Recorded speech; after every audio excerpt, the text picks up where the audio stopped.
नमस्ते। राजा इधर आ।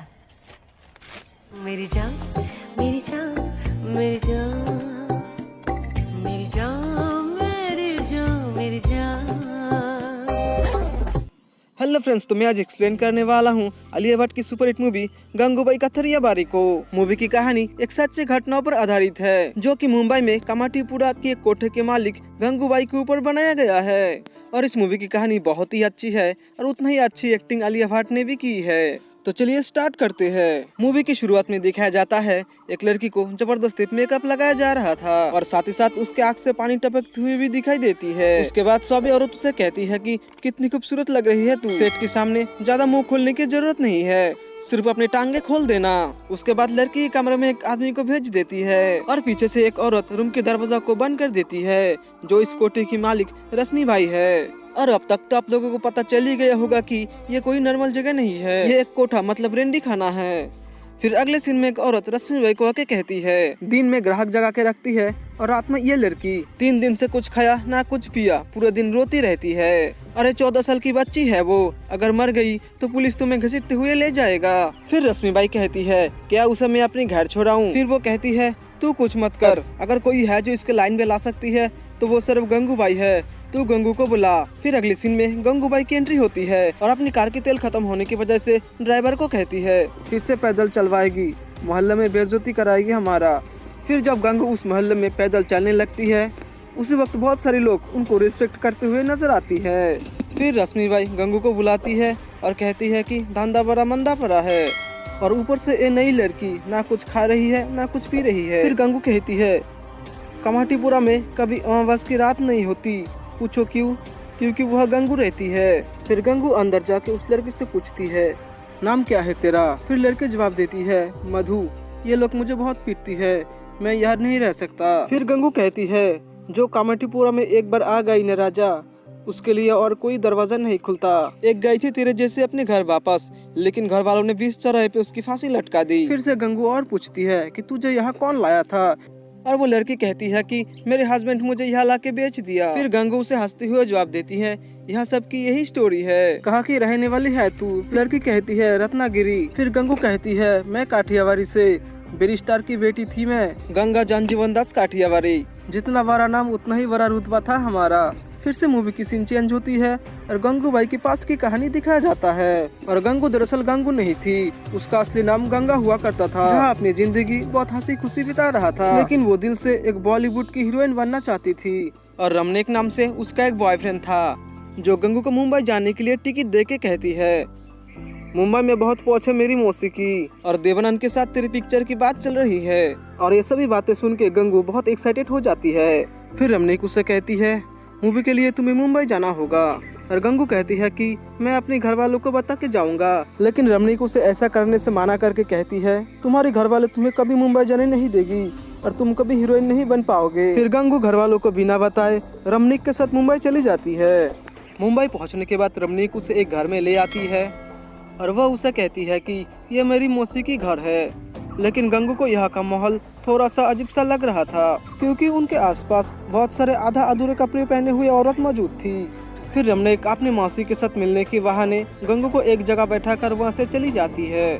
उसके बाद गीता मौसी और उनके लोग गंगू को एक कमरे में बंद कर लेती है और वो इस रूम से बाहर निकालने के लिए बहुत जोर जोर से चीखते चिल्लाती रहती है, लेकिन उसकी मदद करने के लिए कोई सामने नहीं आता और वो लगातार 3 दिन बिना खाया पिया उस रूम के अंदर पड़ा रहता है। फिर उसके बाद शीला मौसी उसके पास आती है और कहती है, तुम्हारी बॉयफ्रेंड ने तुम्हें 1000 रुपया में बेच दिया है।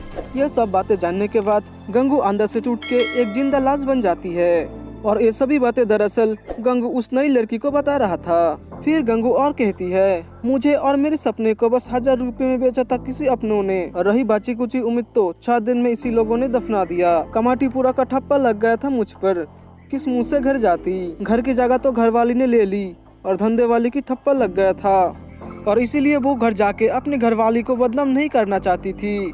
उसके बाद धीरे धीरे गंगा हुआ के सारे कायदे कानून और तौर तरीके सीख लेती है और वो धंधे की लाइन में भी आ जाती है। फिर एक दिन शीला मौसी गंगू को उसे उसकी कमाई देने आती है और कहते हैं कि गोविंद सेठ खुश होकर तुझे 20 टका ज्यादा दे गया। फिर गंगा कहती है कि मुझे उस सेठ ने एक नया नाम दिया, गंगू, और कहा है कि एक दिन मैं इस पूरे कमाटीपुरा में राज करूंगा।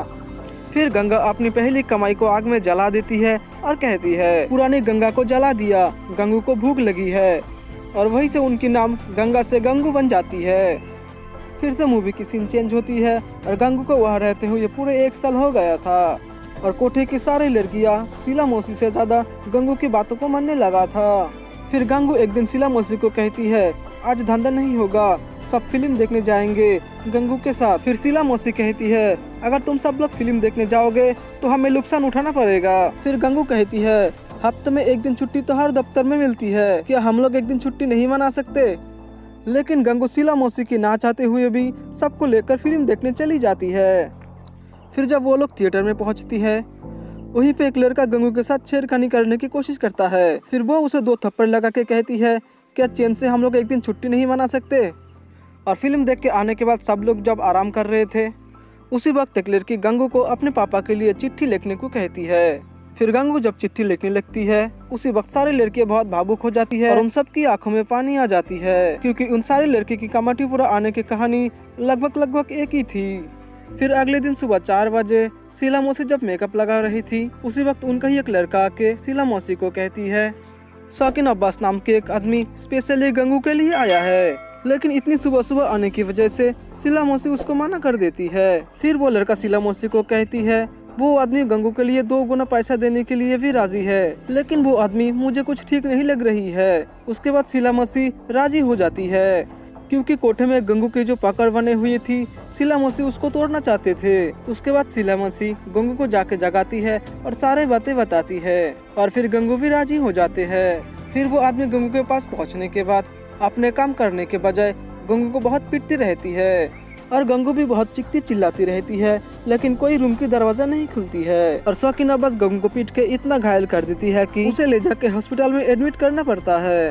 फिर वहाँ के कुछ लड़कियाँ शीला मौसी को कहती है कि उस शौकीन अब्बास को सजा जरूर मिलना चाहिए और उसके खिलाफ पुलिस में कंप्लेंट करने के लिए भी कहती है। लेकिन शीला मौसी ड्रामा करते हुए कहती है कि मैं तुम सबको और मुसीबत में पड़ने नहीं दे सकता, और अगर पुलिस कंप्लेंट करूंगा तो उसके साथ साथ हम सबको भी पुलिस उठा के ले जाएगा। फिर गंगू की साथी उसे कहती है अब्बास खान के ऊपर 3 मर्डर और 4 बलात्कार के आरोप है और वो करीम लाला के लिए काम करती है। करीम लाला बोले तो मुंबई की राजा, लोगों के साथ साथ पुलिस भी उससे डरती है और सुने हैं ईमान धर्म की बहुत सच्चा आदमी है वो। फिर गंगू थोड़ी सी ठीक होने के बाद करीम लाला के पास जाके कहती है रहीम भाई इंसाफ मांगने आई हूँ मैं आपसे। फिर रहीम भाई कहती है तुम ऊपर जाओ, मैं नमाज पढ़ के आती हूँ। उसके बाद गंगू सारे बातें रहीम लाला को बताती हुए कहती है शौकीन अब्बास खान जो आपका यह काम करती है वो मेरे ऊपर बहुत जुल्म की है, लेकिन रहीम लाला उनकी बातों को इतने इम्पोर्टेंस नहीं दे रहे थे। उसके बाद गंगा अपनी सारी जख्म को उनको दिखा देती है। फिर उनको भी यह समझ में आ जाती है कि सच में इनके ऊपर बहुत जुल्म की हुई है और कुछ पैसे गंगू को दे के कहती है भाई समझ कर रख लेना। उसके बाद रहीम लाला अपने आदमी बिलाल को कोटे के सामने पहरेदारी करने के लिए भेज देती है। कुछ दिन बाद शौकीन अब्बास अपने हवास मिटाने के लिए फिर से आती है और शीला मौसी गंगू को आके कहती है और गंगू तुरंत राजी हो जाते हैं और वो अपनी सहेली से कहती है कि ये सब वो जाके बिलाल को बताए ताकि रहीम लाला के पास ये खबर पहुंच सके। फिर शौकीन अब्बास गंगू के पास पहुंचती है, लेकिन वो गंगू को कुछ करे कि इससे पहले करीम लाला वहां पहुंच जाती है और उसके आदमी अब्बास को घसीटते हुए बाहर ले आती है और गुस्से में करीम लाला अब्बास की शेर को अपनी कार के ऊपर बहुत जोर जोर से टक्कर मारती है और इसी वजह से उसकी मौत भी हो जाती है। फिर रहीम लाला को वहाँ से चली जाने के बाद गंगू गाली दे के अपने हक की पैसे मांगती है और लास्ट में उसके ऊपर थूक के चली जाती है। और दूसरी तरफ शीला मौसी गंगू को ये तेवर देख के उससे थोड़ा थोड़ा डरने लगा था। फिर से मूवी की सीन चेंज होती है और शीला मौसी को बीमार दिखाया जाता है, क्योंकि वो दारू पीते पीते अंदर ही अपने आप को एकदम खोखला कर दिया था। फिर कुछ दिन बाद शीला मौसी की मौत हो जाती है। फिर गंगू कमली को कहती है इसकी मस्टंडू को कहो काल से काम पे ना आए, हम अपना ख्याल खुद ही रख लेंगे। फिर अगले सीन में पुलिस वाले हफ्ता मांगने के लिए आती है और वो कुछ ज्यादा ही हफ्ते मांग रहा था, लेकिन गंगू जब रहीम लाला के नाम लेती है तो पुलिस वाला थोड़ा सा ठंडी पड़ जाती है और वो गंगू को भी कहती है इस बार से कोठा तो आपको ही संभालना है। फिर वो पुलिस वाला बिना हफ्ते लिए ही चली जाती है। फिर से मूवी की सीन चेंज होती है और वहाँ की सारी लड़कियाँ गंगू के लिए एक सफेद कलर की साड़ी ले आती है, लेकिन गंगू उसे पहनने के लिए मना कर देती है और कहती है अगर मैं 27 साल उम्र में ही ये साड़ी पहनने लगूंगा तो कोई ग्राहक मेरे पास नहीं आएगा। फिर सारी लड़कियाँ कहती है तुझे अब धंधा करने की कोई जरूरत नहीं है, तू इस कोठे की लीडर बन के हम सबके ख्याल रखा कर। फिर पहले तो गंगू सबको मना कर देती है, लेकिन जब सारे लड़के इमोशनल होकर अपनी बातें गंगू को कहती है तो गंगू मान जाती है और फिर वो गंगू से गंगू बाई बन जाती है। फिर से मूवी की सीन चेंज होके प्रेजेंट की कहानी दिखाया जाता है, जहाँ गंगू उस लड़की को 2 चॉकलेट देती है, एक मरने का और दूसरा यहाँ रहकर उनके जैसे बनने का, और वो लड़की मरने वाली चॉकलेट को ही चूज करती है। फिर गंगू उसे अपना घर भेजने की फैसला करती है, लेकिन कोठे की ओनर रश्मि बाई उसे घर भेजने से मना करती है और कहती है पूरे 1000 रुपये से खरीदा है इसको।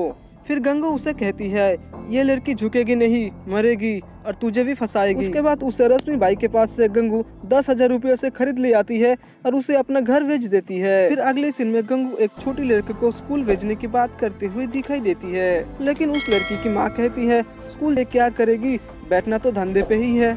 और इसी सिलसिले ही गंगू उस लड़की की माँ को थोड़ा सा डांट फटकार लगाती है। फिर वहाँ एक ट्रेलर चाचा गंगू के लिए कुछ साड़ी लेकर आती है। फिर गंगू उन्हें कहती है अच्छा चाचा, पिछले बार ब्लाउज के माप कुछ सही नहीं बैठा। फिर चाचा उन्हें कहती है उम्र ज्यादा होने के कारण मेरा नजर थोड़ा सा कमजोर हो चुकी है और अब से सारा काम ये मेरी बड़े भाई के बेटे संभालेगा। फिर गंगू उसे देख के थोड़ी सी चौंक जाती है और चाचा को कहती है चाचा मैंने तो सिर्फ साड़ी मांगा था, आप तो साथ में भरी जबानी भी ले आए। फिर गंगू उसे उसके नाम पूछती है, मेरे नाम अफसाक रजाक है, कलकत्ता से। और गंगू सारे मूव में उसको अफसान रजाक कह के बुलाती थी। फिर रजाक जब गंगू की कपड़े की नाप लेने लगती है, उसी वक्त गंगू की नजर रजाक के ऊपर से हट ही नहीं रही थी। फिर उन दोनों के बीच कपड़े को लेकर कुछ बातचीत होती है और उसके बाद से रजाक गंगू को देखने के लिए रोज रोज उसके कोठे के सामने आके खड़ा रहती है और फिर इन दोनों के बीच इशारों से बहुत सारी बातें होने लगा था। फिर धीरे धीरे ये दोनों एक दूसरे के बहुत करीब आ जाती है और उनकी रिश्ता प्यार में बदल जाती है। फिर अगले सीन में गंगू को एक्सरसाइज करते हुए दिखाई देती है और फिर रहमान मधु का घर छोड़ के आके उसके घर की कुछ बातें गंगू को बताने लगती है। इसी बीच बद्री 11 नंबर गली की तनख्वाह लाके उसे देती है, लेकिन वो तनख्वाह काफी कम था और कुछ दिन बाद प्रेसिडेंट की इलेक्शन भी होना था और इस इलेक्शन में लड़ने के लिए गंगू भाई को ज्यादा पैसा चाहिए था।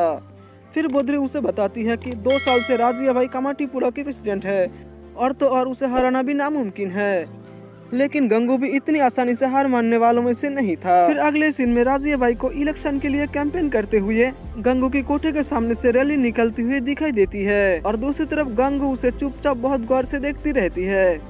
फिर अगले सीन में ईद के मौके पे गंगू रहीम लाला के लिए सिमाई बना के ले जाती है और वो रहीम लाला को कहती है इलेक्शन सर पे है, इसीलिए हमें कुछ पैसों की जरूरत है। फिर रहीम लाला उसे पूछती है कि तुम्हें कितनी पैसे चाहिए। फिर गंगू पैसे लेने से मना करके कहती है कमाटीपुरा में आपकी जो शराब की धंधे है उसे संभालने के लिए हमें दीजिए। फिर पहले तो गंगू की ये बातें सुन के करीम लाला उसे मना कर देती है, लेकिन बाद में वो राजी हो जाते हैं क्योंकि गंगू कामाटीपुरा के लोगों के लिए कुछ अच्छे करना चाहती थी। इसके बाद फिर गंगू उनको कहती है ये एहसान सिर्फ गंगू पे नहीं बल्कि कामाटीपुरा के 4000 औरतों पर की है। फिर रहीम लाला खुश होकर ईद की गिफ्ट के रूप में एक कार की चाबी गंगू को दे देती है। फिर अगले सीन में गंगू भाई अपने कोठे पे नहा रहे थे, तभी रजाक गंगू को ब्लाउज देने के लिए उनके घर में पहुंच जाती है और वह गंगू को नहाते हुए देख के कहती है तुम बहुत खूबसूरत हो। फिर गंगू उसे शर्मा के कहती है मेरे पास तो बहुत लोग आती है, लेकिन पहले बार मेरे सामने एक मर्द बैठा है। फिर रजाक अपने दिल की बात गंगू को कह देती है और एक दूसरे की गले लग जाती है। फिर अगले सीन में गंगू भाई अपनी कार लेकर रजाक के पास पहुंचती है और उसे लेकर घूमने के लिए जाती है और इसी वक्त ये दोनों कार के अंदर ही रोमांस करने लगती है। इसके अलावा मूवी की सुपरहिट सॉन्ग मेरी जान, इसकी कास्टिंग भी यहीं पे होती है। तो रजाक के साथ घूमने के बाद गंगू भाई जब अपना घर लौट रहे थे, उसी वक्त राजिया भाई के 2 आदमी आके गंगू को कहती है कि तुम्हें कल सुबह राजिया भाई ने बुलाया है, लेकिन गंगू भाई उन दोनों को मार के अपने मोहल्ले से भगा देती है। फिर अगले ही दिन सुबह गंगू भाई के कोठे पे पुलिस वाले रेड मारने के लिए चली आती है और इन सब पुलिस वालों को रेड मारने के लिए राजिया भाई ने भेजे थे, लेकिन गंगू भाई उन पुलिस वालों को बहुत सारे पैसे दे के मना लेती है। फिर अगले सीन में गंगू भाई और उनके कुछ साथी मिलके एक ढाबे पे खाना खा रहे थे और उसी मौके पे राजिया भाई भी वहाँ पहुँच जाती है। फिर वो गंगू को बहुत सारी अनब शनब बातें बोलने लगती है। दूसरी तरफ गंगू भी उसकी बातों को कुछ इसी तरीके के जवाब देती रहती है। और तो और रजिया उसे इलेक्शन लड़ने से भी मना करती है, लेकिन गंगू कहा उसकी बातों से इतनी आसानी से डरने वाली थी। फिर जाते जाते राजिया बाई उसे कहती है कि कल रात 9 बजे आ जाना, पूरे मोहल्ले के सामने मेरी भाषण है। फिर अगले दिन गंगू अपनी सेफ्टी के लिए रहीम लाला को कुछ आदमी भेजने के लिए कहती है। और दूसरी तरफ गोविंद सेठ गंगू को कहने पर अपनी थिएटर से एक मूवी की रील लेकर आती है। फिर जब रात 9 बजे राजिया बाई की भाषण होने वाली थी, उसी वक्त गंगू अपने मोहल्ले में मूवी लगा देती है, जिससे कि सारे लोग राजिया बाई की भाषण सुनने की बजाय मूवी देखने आ जाती है। और फिर गंगूबाई अकेले ही उसकी रैली में जाती है और रजिया उसे देख के बहुत गुस्सा होकर कहती है कि कोठे पर डोली लाना और रजिया को हराना दोनों ही नामुमकिन है। फिर अगले सीन में गंगू को एक्सरसाइज करते हुए दिखाई पड़ती है और कमली उसका एक पोस्टर लेकर आती है। फिर इन दोनों के बीच इलेक्शन के लेकर कुछ बातचीत होती है। फिर अचानक से इन दोनों को पिंजरे के अंदर एक लड़की दिखाई देती है और जब गंगू उस लड़की के बारे में थोड़ी सी जांच पड़ताल करती है, तब उसे पता चलती है कि ये कुसुम की बेटी रोशनी है और कुसुम उसे इन सब कामों से दूर रखने के लिए नशे के दवा पिलाकर पिंजरे में कैद करके रखती थी। फिर कुसुम गंगू को कहती है शादी की उम्र हो चुकी है इसकी, या तो शादी करवाऊंगा नहीं तो जहर पिला के मार डालूंगा, लेकिन कोठे पे तो नहीं बिठाऊंगा। फिर गंगू रोशनी के रिश्ते लेकर रज्जाक के घर जाती है और साथ में बहुत सारी सोना चांदी और पैसे लेकर जाती है। और घर वाले तो रिश्ते के लिए राजी हो जाते हैं, लेकिन रज्जाक मना कर देती है क्योंकि वो गंगू से बहुत प्यार करती थी और गंगू भी रज्जाक से उतना ही प्यार करता था। लेकिन गंगू एक कोठे वाली थी, इसलिए वो अपने आप को रज्जाक के काबिल नहीं समझती थी और आज तक कमाटीपुरा में कभी किसी की बारात नहीं आई है। ऐसे में रोशनी की शादी करवाने में कामयाब हुए तो सारे लोग गंगू को ही वोट डालेगी। लेकिन बाद में जब गंगू उसे समझाती है तो रज्जाक मान जाती है और उन दोनों की शादी हो जाती है। फिर कुछ दिन बाद इलेक्शन की रिजल्ट आती है और कमली जाके गंगू को बताती है तू अब पूरी कमाटीपुरा की प्रेसिडेंट बन चुकी है और बाहर सारे लोग तेरे इंतजार कर रही है। फिर बाहर जाके गंगू सारे लोगों की शुक्रिया अदा करके कहती है जितना प्यार तुम्हें इस गंगू को दिया है उतना ही प्यार मैं तुम सबको दूंगा और अब से बेईमानी से नहीं पूरी ईमानदारी के साथ जीऊंगा और किसी से डरने का भी नहीं। तो गंगू यह एक छोटी भाषण देकर सारी लड़कियों की दिल जीत लेती है। फिर अगले सीन में गंगू सोने के दांत लगाने के लिए एक डेंटल के पास जाती है क्योंकि वो इलेक्शन के पहले वादा किया था अगर मैं जीतूंगा तो सोने के दांत लगाऊंगा। फिर अगले सीन में गंगू कमाटीपुरा की लड़कियों के लिए बैंक में खाता खोलने की बात करती है, लेकिन बहुत समझाने के बाद भी बैंक वाले इस एरिया की लड़की के नाम से बैंक में खाता खोलने से मना कर देती है। फिर गंगू उसके जवाब में कहती है लेकिन बैंक वाले इस एरिया की लड़की की कपड़े खोलने के लिए तैयार है। फिर 12 साल बाद गंगू अपने घर में फोन करती है और उसकी माँ उसे बताती है कि तेरा बापू अब नहीं रहा। इसी बात से गंगू बहुत दुखी होते हैं और उनके घर वालों के साथ बात करने के लिए गंगू के पास सिर्फ 30 सेकंड ही था, इसलिए वो बहुत गुस्सा होकर चिल्लाने लगती है कि 12 साल की बातें 30 सेकंड में कैसे बताऊं। फिर अगले सीन में गंगूबाई नवरात्रि के लिए तैयारी कर रहा था। उसी वक्त कमली उसे बताती है कि मेरे पेट में 3 महीने की एक बच्चा है और मैं उसे जन्म देना चाहती हूँ। कोई तो हो अपना कहने के लिए जो मेरी ख्याल भी रख सके। और फिर सारे लोग एक दिन अपना धंधा बंद करके बहुत धूमधाम से नवरात्रि मनाती है। फिर अगले दिन गंगू रहीम लला से मिलने के लिए जाती है और रहीम लला उसे 2 आदमी से मिलाती है जो कमाटीपुरा को खाली करवाना चाहती थी।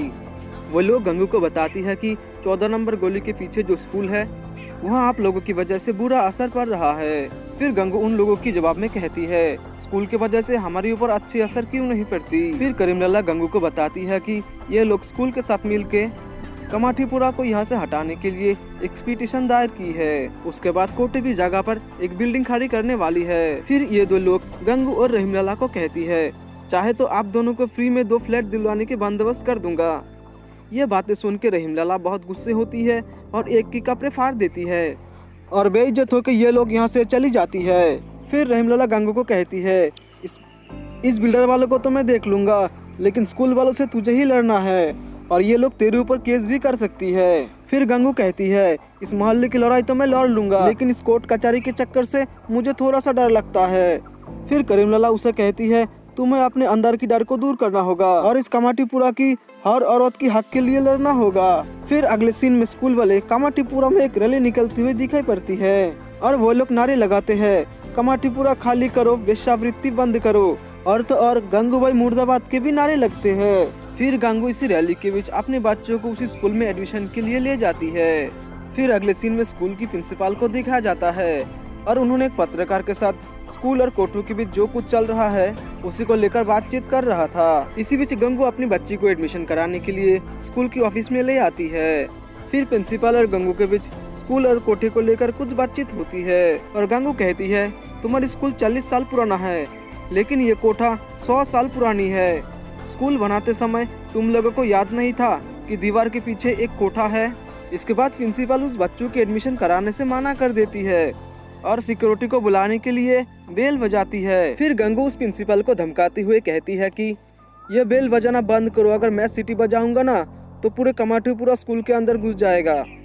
फिर वो प्रिंसिपल सारे बच्चों की एडमिशन करा देती है और दूसरी तरफ वो पत्रकार इन सभी बातें अपनी डायरी पर नोट कर लेती है। फिर गंगू उस पत्रकार को कहती है, कभी आइएगा मेरे कोठे पे, जबानी भी मिलेगी और कहानी भी।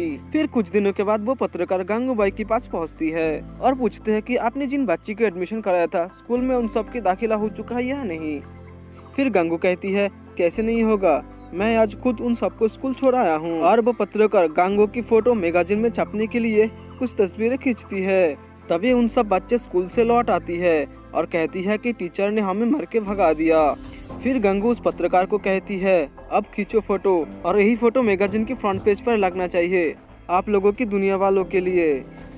फिर अगले सीन में कमली को बहुत बीमार दिखाया जाता है क्योंकि वो एक बच्ची को जन्म दिया था। फिर गंगू कमली के लिए दवा बनाकर ले आती है और कहती है कि तू बहुत जल्द ठीक हो जाएगा। फिर अगले सीन में वो पत्रकार गंगू के साथ मिलने के लिए आती है, लेकिन वो आदमी रिपोर्टर को कहती है कि आज कोठा बंद है क्योंकि कमली चल बसी और अंदर सारे लोग कमली की मौत की मातम मनाती है। फिर अगले सीन में वो रिपोर्टर गंगूबाई की तस्वीर मैगजीन में छाप देती है, जिसके वजह से काफी लोग उन्हें जानने लगे थे। फिर वो रिपोर्टर गंगूबाई को कहती है कि आजाद मैदान में एक बहुत बड़ी रैली होने वाली है जहां औरतों के हक के लिए आवाज उठाया जाएगा और वह आप अपने बातें लोगों के सामने ला सकते हैं। लेकिन गंगू उसे बताती है कि मुझसे नहीं होगा ये भाषण भूषण।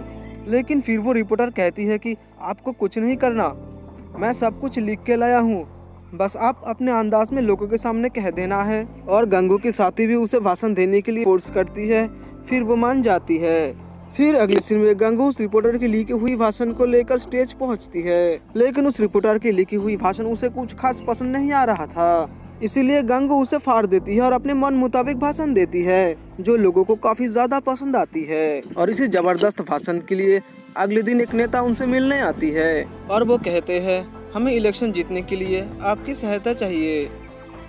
फिर गंगू उन्हें कहती है, आप जिन लोगों की सहायता मांगने आया हो उन सबके लिए आपने किया क्या, सब लोग अब बेघर होने वाली है। फिर वो नेता कहती है, अब तो सुप्रीम कोर्ट में भी पिटीशन दाखिल हो चुकी है, हम सबके हाथ में कुछ नहीं है, अब सिर्फ सुप्रीम कोर्ट या फिर प्रधानमंत्री इस चीज को रोक सकती है। फिर वो नेता इलेक्शन में गंगू की सहायता पाने के लिए उसे दिल्ली भेजने की इंतजाम करती है। तो फाइनली गंगूबाई दिल्ली जाके प्राइम मिनिस्टर से मिलती है और दुख भरी अपनी सारी बातें उनको कहते हैं। फिर प्रधानमंत्री कहती है, मैं 4 लोगों की कमेटी बनाकर इस विषय पर चर्चा करूंगा और पूरी कोशिश करूंगा कि आप लोग के घर आपसे छीना ना जाए। गंगूबाई कोई महान तो नहीं थी, लेकिन कहते हैं कि जितना दिन वो जिंदा था एक भी औरतों को बेघर होने नहीं दिया और उस कमाटीपुरा के लोगों की हर हक के लिए हमेशा आगे रहा। और तो और वो वेश्यावृत्ति को कानूनी हक दिलाने के लिए बहुत सारी लड़ाइयाँ लड़ी। इतिहास के पन्ने में उनका नाम हो ना हो, लेकिन कमाटीपुरा की इस गलियों में उनका नाम हमेशा हमेशा रहेगा। और उस केस को जीतने के बाद खुशियों के जश्न थी कमाटीपुरा की उस गलियों पर, लेकिन उस जश्न की रंग थी सफ़ेद, वो गंग वाला सफ़ेद, जिसने वो बदनाम गली को भी एक नाम दिया। किसी के लिए माफिया क्वीन थी वो, तो किसी के लिए माँ, किसी के लिए बहन। कहते हैं मूवी की पोस्टर हर हफ्ते बदलती है, लेकिन गंगूबाई की पोस्टर उन गलियों में पिछले 50 सालों से लगी हुई है। मूवी की हीरोइन बनने के लिए मुंबई आने वाला वो गंगा खुद ही एक पूरा मूवी बन गया। तो ये थी गंगूबाई की पूरी ज़िंदगी की कहानी। और वीडियो आपको कैसा लगा कमेंट में हमें ज़रूर बताना। इसी तरीके की और वीडियो देखने के लिए चैनल को सब्सक्राइब करके हमारे साथ बने रहिए।